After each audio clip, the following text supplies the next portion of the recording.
Hoy vamos a tratar, bueno, en mi caso, una de las leyendas de Becker, titulada Los ojos verdes, pero primero deberíamos comenzar hablando de este autor.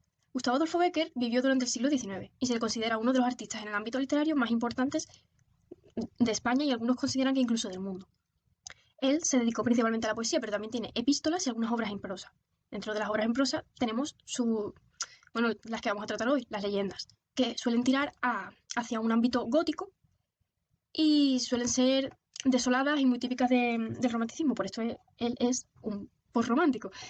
Y bueno, las características del romanticismo vistas en esta obra en concreto y un poco en general las vamos a ir comentando a lo largo de este vídeo.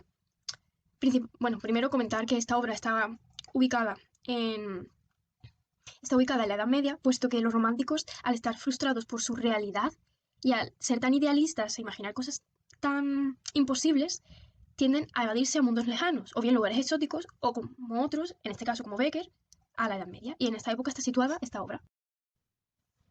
Continuando, esta obra, bueno, ya voy a empezar introduciendo un poco el argumento de la obra que me ha tocado de Becker, Los ojos verdes. Esta obra se sitúa en el Moncayo, como ya he dicho, en la época de la Edad Media, y no comienza la obra en sí, comienza un Becker escribiendo él mismo que hacía tiempo que quería poner una obra con un título similar, Los ojos verdes, y que él juraría haberlos visto, no sé, sin sueños o en la vida real, y lo deja ahí un poco ambiguo. Podemos interpretar que ahí hace referencia a una nostalgia por esos ojos, pero bueno, esa nostalgia se verá a lo largo de la obra perfectamente. Ahora ya comienza un poco introduciendo la historia.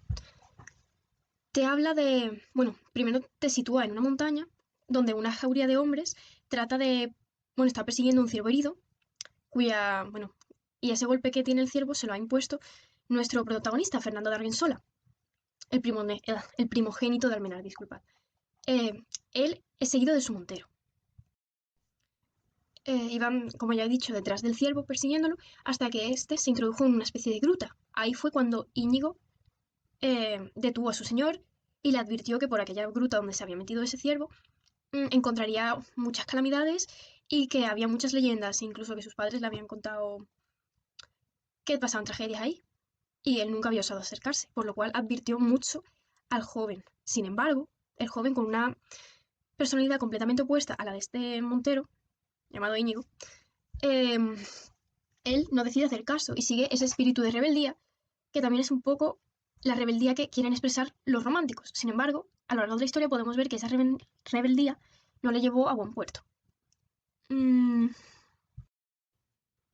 y dado su espíritu rebelde y su personalidad arrogante, ofuscada y algo egocéntrica porque quería capturar a esa presa, pasase lo que pasase, lo acabó conduciendo por la gruta. Incluso el mismo Íñigo, una vez se fue, le dijo al resto de hombres que él había hecho todo lo posible, que ya cualquier calamidad o tragedia sería bueno, sería culpa suya.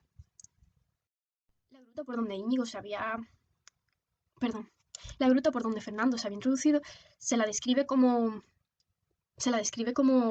maleza, brumosa e incluso sombría y oscura, por lo cual aquí podemos ver un escenario abrumador muy típico de los de los románticos.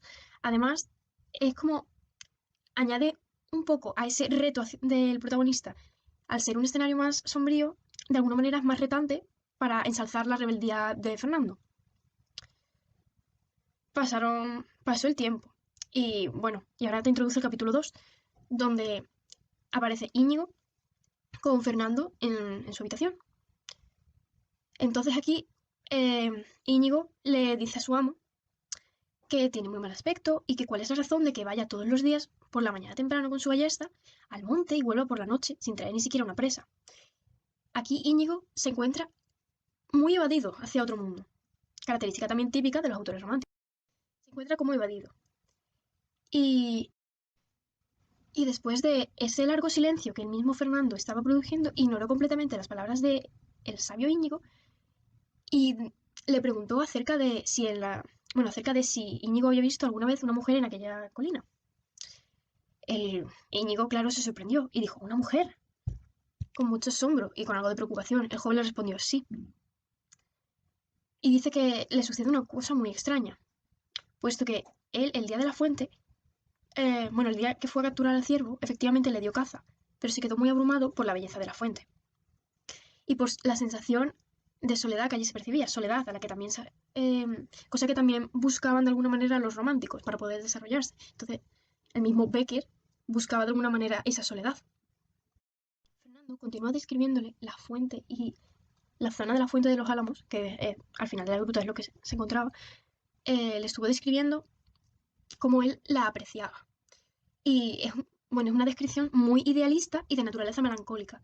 Habla de la belleza de las gotas que caen de la fuente, de la belleza de las rocas, de la buena colocación, del reflejo de las plantas, de la luz tenue que aparece que entra. Es una versión súper idealizada, muy clásico, también romántica. Y, y claro, él ve esa fuente como algo, como si fuera Dios. Y así ve él lo que os voy a decir a continuación. Él, el primer día, aparte de sentir un gran deseo de soledad, sintió una gran atracción por esta fuente, entonces estuvo volviendo. Y eventualmente, no sabe todavía si fue un reflejo o fue de verdad, vislumbró tras la fuente de la cascada unos ojos verdes, muy profundos, que se le quedaron grabados en el alma. Unos ojos, según él, los más bonitos que ha visto, también los está idealizando.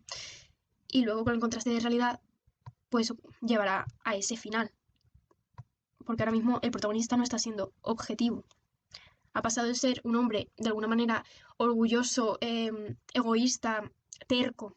Ahora es un hombre que está obsoleto, evadido, que es solitario también, y que no hace más que buscar esos ojos verdes de nuevo en la fuente, y por ello sigue y continúa volviendo todos y todos los días. Bueno, el príncipe. Fernando continúa contándole su historia al Montero, y le introduce que en una de esas tardes él se creyó vivir un milagro. En una de esas tardes se encontró donde él se paraba a mirar la fuente, una joven sentada en una roca y cuyo vestido tocaba el agua de la fuente. En plan, es decir, la fuente chorreaba en una especie de laguito donde la mujer tenía metidos los pies y se veía como el vestido hacía una especie de haz de luz y estaba en contacto con el agua. Él describe a esa mujer como sería la Dona Angelicata, que es un tópico que nuestra maestra nos ha dicho ya varias veces, y la describe como una mujer eso de cabello rubio, ojos verdes, piel tersa y clara, vamos, como exactamente igual como el tópico. Y la describe de una manera súper idealista y con una belleza cual si fuera una diosa o una criatura sobrenatural. Que aquí también tenemos presencia de lo sobrenatural, puesto que en muchas ocasiones se hace referencia a sus atributos de una manera como si fuera una criatura de otro mundo. Además, posteriormente veremos que efectivamente no era una humana normal y corriente, sino que es un espíritu de alguna manera similar al de la naturaleza que habita ahí. Y pues ahí se ve mucho lo que es el espiritismo y la potencia que tiene lo sobrenatural en las obras de Becker. De hecho, es lo que le da mucho porte gótico y aterrador, de alguna manera. Y bueno, continuó describiéndosela a Íñigo y aquí fue donde le dijo que tenía los ojos verdes. Y ahí fue cuando Íñigo se sobresaltó, puesto que ojos verdes, eso es lo que... O sea, ojos verdes era el color que le habían dicho sus padres que tenía una criatura muy tenebrosa que habitaba esa gruta, por lo cual él no debía entrar nunca. Y ahí, claro, ahí Fernando, al ver que alguien más que él veía a esa dama, le preguntó con sentimientos encontrados que si la conocía. Y claro, Íñigo le dijo que no y que debía apartarse de ese lugar porque no traería más que desgracias y tragedias. Y aquí ya le advierte desde el alma, desde el corazón, también desde el punto racional, le dice que por favor que no vuelva por el amor que él mismo le tiene, porque lo va a perder, por su familia, por quien tendría que ser su futura esposa, pero sin embargo Fernando lo corta y le dice que o sea, que él ama a esa joven y que por mucho demonio que sea u otra cosa, que él va a estar siempre a su lado, que él la ama y es lo único que tiene en la cabeza. Y por mucho que él trate de convencerle de lo contrario, no va a conseguirlo. Concretamente, para ensalzar que está muy arraigado a ella, dice que no sabe él lo que daría por una mirada de sus ojos de nuevo. Y claro, ahí podemos ver que está cegado por un amor absoluto e irracional, completamente. Y bueno, y se empieza a vislumbrar que ese destino trágico pues lo aguarda. Ya el siguiente capítulo nos sitúa a Fernando y a la joven en la Fuente de los Álamos entablando conversación. Él trata de preguntarle a la joven si de dónde viene, cuál es su patria, intentando sacar la información. Y termina diciéndole, yo te amo, seas noble o seas villana, y que siempre seré tuyo, mostrando de nuevo ese amor absoluto que él tiene hacia ella. Ahí, en ese momento cuadra que empieza a anochecer. Y la chica, pues, ignorando completamente las preguntas del joven, le dice, bueno, espera, antes de, o sea, seguía haciéndole, antes de ella responderle, Fernando suelta un suspiro trágico, ensalzando esa melancolía del amante clásica, y ya cuando ve que no le responde, se queja y se muestra una desesperación por conocer esa respuesta y conocer más de la chica. Y ahí es cuando dice, yo te amaría si eres una mujer, y ahí es en el momento en el que ella le responde, o un demonio, insinuando ella misma que lo es. Y dice, ¿y si lo fuese?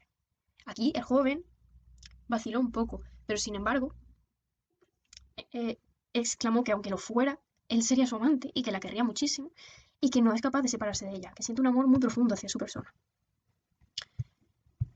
Ya, bueno, ya finalmente, una vez entablan conversación, mmm, ella termina de decirle que ella, bueno, ella acaba de decir que le corresponde y que ella también le ama y que, y bueno, ya aquí emplea una serie de palabras engatusadoras a lo Don Juan, pero en ella. Y cual si fuera un hechizo, atrapa completamente a Fernando en su idea irracional de amor. Finalmente les da, a la vez que le sigue hablando, proponiéndole cosas, planes de cómo ella lo querrá, de cómo ella le dará felicidad, ella de pie se va alejando, bueno, se va aproximando al centro del lago. Y llegan al punto donde pegaría, digamos, pegaría un beso por parte de ambos. Entonces Fernando, sin aguantarlo más, va a besarla. ¿Qué ocurre? Que como está tan atónito, acaba mmm, casi sin darse cuenta, eh, con su cuerpo muy echado hacia adelante, casi cayéndose al lago. Y aquí es donde unos labios fríos hacen contacto con los suyos y donde ve también como los brazos de ella se han vuelto largos y envuelven su cuello. Y ya pues termina de caer la noche y aquí es donde muere y donde encontramos el trágico final de la historia. Bueno, ya prosiguiendo con los temas de esta leyenda, tenemos muchos tipos, hay muchos, están los tópicos que ya he mencionado y los temas principales.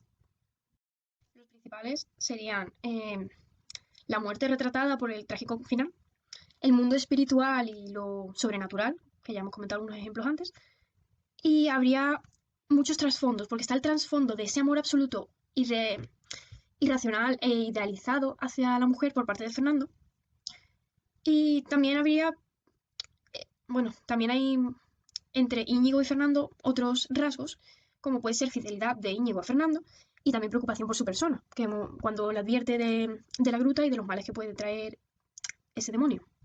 También se le da mucho poder a esa naturaleza que acompaña al protagonista y, y que claro que hace, lleva a un ambiente lúgubre y tenebroso toda la obra. Esto no es un tema, pero creo que es necesario comentar también esa metáfora, ese símil de la presa que es el ciervo que él quiere conseguir a toda costa, cómo cambia a ser la presa esos ojos verdes tan idealizados y tan bonitos que él tiene, que bueno, que él ha visto.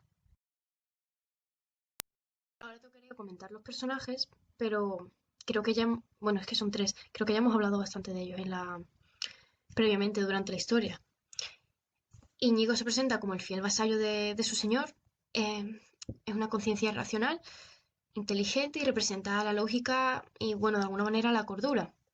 Después está Fernando, que al principio se muestra un personaje egoísta, egocéntrico y, bueno, otros adjetivos menos afables y que después cambia y se vuelve mucho más solitario y se abstrae mucho más del mundo debido al amor que siente por esa mujer y la fuente. Después la mujer, pues no hay mucho que comentar acerca de ella. Representa a un espíritu tenebroso cuyo origen es desconocido y bueno, y como he dicho antes, tiene rasgos de dona angelicata y pues, bueno, pues, perdón, por favor, perdón. Es que es un poco tarde y estoy un poco croque. Y pues, y bueno, pues esa mujer tiene una esencia engatusadora hacia Fernando y seguramente a los hombres en general. Y pues se ve que tiene un alma maliciosa de trasfondo a sus palabras bonitas y atrayentes. La época en la que transcurre la historia ya la he comentado, transcurre en la Edad Media y el espacio es en los montes del Moncayo, que creo que ya lo he comentado antes. Y pues en la Fuente de los Álamos, que está, bueno, que está detrás de una gruta, es que no tiene más, creo que ya lo he explicado antes. Hola, buenas. Hoy en concreto vamos a explicar o analizar de alguna manera una de las leyendas de Becker, titulada Los ojos verdes. Y bueno, qué mejor manera de empezar que sino describiendo un poquito al autor. En este caso, bueno, Becker es un Gustavo Adolfo Becker, perteneció al siglo XIX y vivió lo que sería un postromanticismo que él consiguió reflejar muy bien, convirtiéndose en uno de los escritores más importantes de España y algunos piensan que inclusive del mundo. Él, bueno, se dedicó principalmente a la poesía, pero también tiene algunas obras en prosa y algunas epístolas. Entre las obras en prosa podemos encontrar las leyendas que tiran más hacia el ámbito gótico, oscuro y tenebroso y normalmente tratan de temas sobrenaturales. Estas obras también expresan como la soledad buscada por el mismo autor que intenta expresar en las novelas. Y claro, como es un post romántico, hay muchos rasgos del romanticismo que se pueden ver perfectamente en sus obras. Así que poco a poco bueno, yo voy a ir comentando estos rasgos a medida que vaya explicando la leyenda. Bueno, prosigamos. Bueno, como ya he dicho, hay muchas características románticas y sobre todo empezando por el ambiente en el que está basada la obra. Porque bueno, nos encontramos situados en la Edad Media en esta leyenda. Sin embargo, obviamente hay muchos siglos de diferencia. ¿Qué ocurre? Que los románticos, como Becker, eh, tenían un deseo de evadirse porque no estaban contentos con la realidad, que los llevó incluso bueno, a evadirse y a imaginar lugares exóticos, o también es muy recurrente la Edad Media, y por ello está ubicada nuestra obra en tal fecha. Bueno, ahora que está todo un poco más aclarado, comencemos con el argumento de esta obra. Bueno, primeramente, antes de empezar con lo que es la historia en sí, Becker eh, escribe, Becker escribe al inicio que él llevaba mucho tiempo queriendo hacer una de sus obras con el título Los ojos verdes, puesto que él decía haber visto tales ojos, no sabía si en sueños, si en la vida real o cual fantasía, lo que veremos muy reflejado en la obra. Bueno, y comienza así, y ya se divide en 3 capítulos, y pues vamos a ver de qué trata. Bueno, antes de que se me olvide, esos ojos que él extraña de haber visto y que quiere volver a ver de alguna manera, expresan una nostalgia muy típica también de los románticos. Y bueno, y es muy apreciable a lo largo de la novela, puesto que esos ojos verdes van tomando forma y van tomando fuerza conforme vamos avanzando hasta el final. Bueno, la obra ya comienza en el Moncayo, en la Edad Media, como he dicho, y comienza con una jauría de hombres persiguiendo a un ciervo que estaba herido. En cabeza iba Fernando de Argensola, nuestro protagonista, y detrás su fiel Montero. El ciervo acabó por introducirse en una gruta. Fernando no lo advirtió como algo malo y quiso ir detrás. Sin embargo, el resto de hombres se detuvieron y el Montero se quedó patidifuso. Bueno, se quedó patidifuso y, y entonces detuvo a su amo y le contó lo que ocurría con aquella gruta. Esa gruta, que después describirá como tenebrosa, fúnebre y sombría, rasgos de naturaleza romántica, así como un lugar lúgubre y tenebroso, bueno, la describieron así, ¿no? Pero él le dijo al príncipe, perdón, mucha saturación, muchas grandes historias y muchos clichés. Y después está Becker, que los rompe. Nuestro protagonista, Fernando, tiene gran interés en ir tras su ciervo, pues es la primera presa que él daña.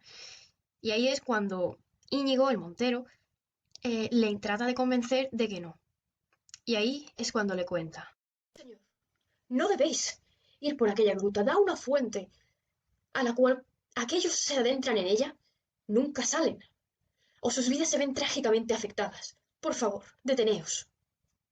Sin embargo, Fernando, atónito e incrédulo, se niega a hacer caso, a pesar de que Íñigo se interpuso entre bueno, se colocó delante del propio caballo de Fernando arriesgando su vida.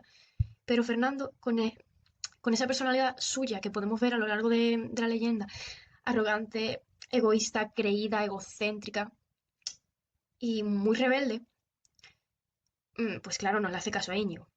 Y esa misma rebeldía, yo creo que es una similitud entre la rebeldía de los escritores románticos y ese personaje en concreto.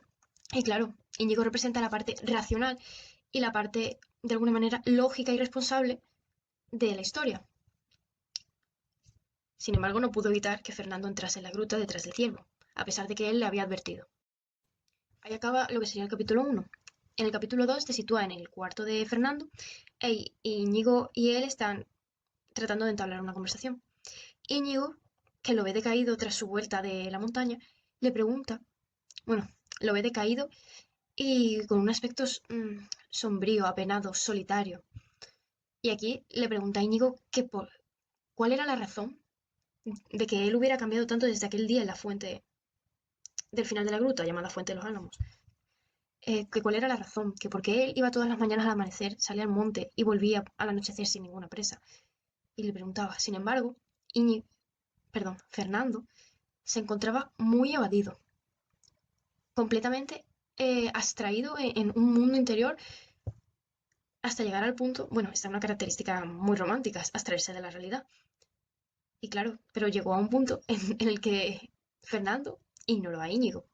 Y entonces él habló sacando el otro tema. Ahí le preguntó a Íñigo, Íñigo, ¿tú has visto alguna vez por estos montes una mujer?